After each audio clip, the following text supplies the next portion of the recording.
नमस्कार प्यारे दोस्तों, मैं अशोक यादव एक बार फिर आप सभी का concept education point online classes में हार्दिक स्वागत करता हूं, अभिनंदन करता हूं। तो प्यारे दोस्तों, आज का अपना जो खेला है वो है भारतीय निर्वाचन आयोग या चुनाव आयोग। उसके बारे में जो भी इंपॉर्टेंट क्वेश्चन एग्जाम में बार बार पूछे जाते हैं वो सब क्वेश्चन पर आज अपन चर्चा करेंगे। उससे पहले आज का अपना एक मोटिवेशन कोटेज जो अभी मैं आपको सुनाता हूं, ठीक है। रक्त बहाकर श्रृंगार करो, रक्त बहाकर श्रृंगार करो, खामोशियां यहां तलवार नहीं, खामोशियां यहां तलवार नहीं। राणा के वंशज है हम, राणा के वंशज हैं हम, हार हमें स्वीकार नहीं, हार हमें स्वीकार नहीं। तो चलो प्यारे दोस्तों, इसी मोटिवेशन कोटेज के साथ आज की शुरुआत अपन करते हैं। आज अपन बात करेंगे चुनाव आयोग की या भारतीय निर्वाचन आयोग की। तो देखो, सबसे पहला क्वेश्चन जो क्या बनता है यहां से, वो बनता है कि चुनाव आयोग का गठन कब हुआ। क्या रे, चुनाव आयोग का गठन कब हुआ? तो देखो, अपना जो संविधान है वो कब लागू हुआ? 26 जनवरी 1950 को। तो उससे एक दिन पहले 25 जनवरी 1950 को चुनाव आयोग का गठन हुआ। कब हुआ? सबसे पहली बात है, चुनाव आयोग का जो आपका गठन है वो हुआ 25 जनवरी 1950 को, ठीक है। एक कॉन्सेप्ट क्लियर। दूसरी बात क्या है कि भाई मतदाता दिवस कब मनाया जाता है? प्रत्येक वर्ष जो है मतदाता दिवस कब मनाया जाता है? वो है 25 जनवरी को। कब मनाया जाता है मतदाता दिवस? से 25 जनवरी को। यह है आपका मतदाता दिवस, 25 जनवरी को मनाया जाता है। उसके बाद में देखो, जब चुनाव आयोग का गठन हुआ था, जब भारतीय निर्वाचन आयोग का गठन हुआ था, उस समय इसमें कितने सदस्य थे? एक सदस्य। कब की बात कर रहा हूं मैं? गठन के समय की बात कर रहा हूं। तो चलो मैं यहां लिख देता हूं कि गठन के समय है, गठन के समय सदस्य कितने थे? एक। गठन के समय सदस्य कितने थे? एक। और तो इसी के साथ देखते हैं कि अपना जो फर्स्ट मुख्य चुनाव आयुक्त था, पहला मुख्य चुनाव आयुक्त था, वो कौन थे? तो यहां लिख देता हूं मैं फर्स्ट मुख्य चुनाव आयुक्त, फर्स्ट मुख्य चुनाव आयुक्त कौन थे? सुकुमार सेन। कौन थे? सुकुमार सेन। चलो यहां तक की बात फिनिश कि सबसे पहले गठन कब हुआ, मतदाता दिवस कब मनाया जाता है, गठन के समय सदस्य कितने थे? एक। जो अपने पहले मुख्य चुनाव आयुक्त कौन थे? सुकुमार सेन। अब देखो, बात करते हैं अपन 1993 की। 1993 में एक समिति आती है, दिनेश गोस्वामी समिति। कौन सी समिति? दिनेश गोस्वामी समिति। दिनेश गोस्वामी समिति। दिनेश गोस्वामी समिति की सिफारिश पर, कौन सी समिति की सिफारिश पर? दिनेश गोस्वामी समिति की सिफारिश पर इसमें जो सदस्य की संख्या जो एक थी उसको बढ़ाकर कितनी कर दिया गया? 3 कर दिया गया। मतलब एक तो क्या होगा? मुख्य चुनाव आयुक्त होगा और 2 क्या होंगे? अन्य चुनाव आयुक्त होंगे। एक तो मुख्य चुनाव आयुक्त और 2 अन्य चुनाव आयुक्त। अब देखते हैं, चलो तो वर्तमान जो अपना चुनाव आयोग है, वर्तमान जो भारत का निर्वाचन आयोग है, वो किस पर आधारित है? किसकी देन है? वो दिनेश गोस्वामी समिति की देन है। तो यह बात भी लिख लो आप कि जो वर्तमान का चुनाव आयोग है गोस्वामी समिति की देन है। आपको किसकी देन है? दिनेश गोस्वामी समिति की देन, समिति की देन है, ठीक है। इतनी बात क्लियर। अब देखो, अब अपने वर्तमान मुख्य चुनाव आयुक्त कौन है? भाई अब कितने सदस्य हैं? 3 सदस्य। इनकी बात करते हैं।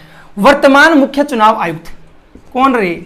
वर्तमान मुख्य चुनाव आयुक्त कौन है? सुशील चंद्रा, जो हाल ही में नए बने हैं। कौन है? सुशील चंद्रा। कौन है? सुशील चंद्रा। कौन से नंबर के हैं ये? 24वें नंबर के। जो वर्तमान मुख्य चुनाव आयुक्त हैं सुशील चंद्रा, वो कौन से नंबर के हैं? 24वें नंबर के। तो किनकी जगह हैं? इनसे पहले कौन थे? सुनील अरोड़ा। 23वें नंबर के कौन थे? यहां लिख देता हूं, 23वें नंबर के जो मुख्य चुनाव आयुक्त थे वो कौन थे? सुनील अरोड़ा। कौन थे? सुनील अरोड़ा, ठीक है, सुनील अरोड़ा। इसके बाद में बात करता हूं आपकी जो अन्य 2 चुनाव आयुक्त है ना, ये तो जो मुख्य चुनाव आयुक्त थे, जो अन्य 2 चुनाव आयुक्त हैं उनकी बात करता हूं। अन्य 2 चुनाव आयुक्त हैं, चलो इनको मिटा देता हूं।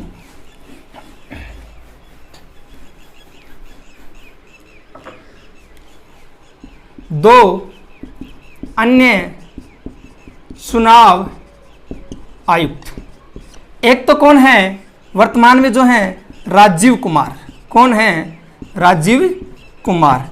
दूसरे कौन है भाई अनूप कुमार पांडे, कौन है अनूप कुमार पांडे, कौन है अनूप कुमार पांडे। ये अनूप कुमार पांडे कौन है से पूछ रहे ना, तो ये यूपी कैडर के रिटायर्ड आईएएस ऑफिसर है। कौन है यूपी कैडर के रिटायर्ड आईएएस ऑफिसर हैं।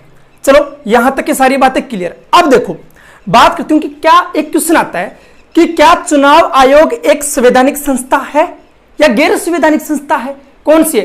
तो देखो संवैधानिक संस्था वो संस्था होती है जिसका संविधान में उल्लेख हो, जिसका संविधान में उल्लेख हो, और चुनाव आयोग का संविधान में उल्लेख है तो कहां है, अनुच्छेद 324 से 329 तक, और भाग कौन सा है 15, भाग 15 में किसका उल्लेख है, भारतीय निर्वाचन आयोग का उल्लेख है।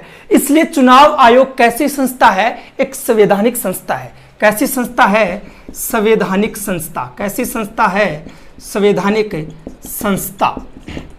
ठीक है, इसके बाद अपन बात करते हैं कि सर जो मुख्य चुनाव आयुक्त होते हैं या जो अन्य चुनाव आयुक्त होते हैं उनका कार्यकाल कितना होता है। उनका कार्यकाल या तो क्या होगा 6 वर्ष या क्या होगा 65 वर्ष, जो पहले हो जाए, या तो 65 वर्ष उम्र हो जाए या कार्यकाल कितना होगा 6 वर्ष का होगा।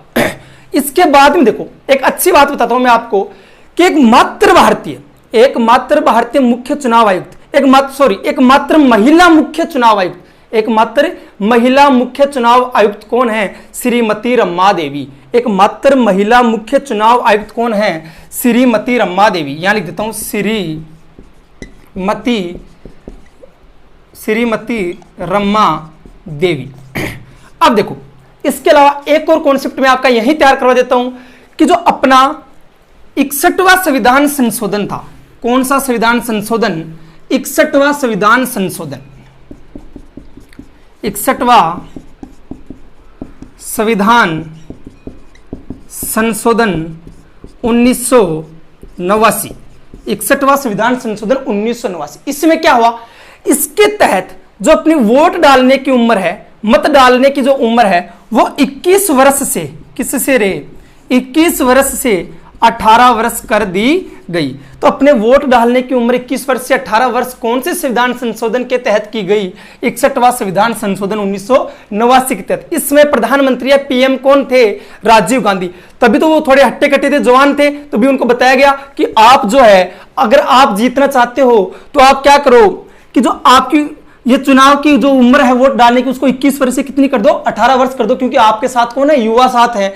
तो इसीलिए आपकी चुनाव की उम्र क्या हुई, 21 से 18 वर्ष हुई। तो चलो ये था अपना क्या, चुनाव आयोग या भारतीय निर्वाचन आयोग, और अपन ने इसको अच्छे से देख लिया। तो चलो धन्यवाद दोस्तों, आज का खेला यहीं खत्म करते हैं। जय हिंद।